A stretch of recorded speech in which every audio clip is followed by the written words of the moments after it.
ស្វាគមន៍មកកាន់ Channel ឆ្នោតនាគនាំលាភរបស់ Admin ថ្ងៃនេះ Admin មានលេខតម្រុយល្អៗរបស់ឆ្នោតយួនសម្រាប់ចែកជូនពុកម៉ែបងប្អូននៅថ្ងៃទី17 ខែ 11 ឆ្នាំ 2025 នេះ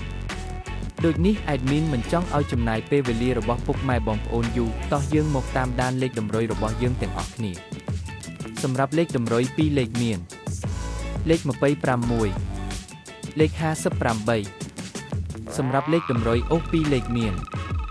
លេខតម្រុយទី1អូស20និងលេខតម្រុយចុងក្រោយអូស50សម្រាប់លេខតម្រុយ3លេខមាន289គុណនិង5105គុណសម្រាប់លេខតម្រុយថ្ងៃនេះ Admin សូមជូនពរឲ្យពុកម៉ែបងប្អូនជួបតែសំណាងល្អទាំងអស់គ្នាហេងមានលាភមានជ័យ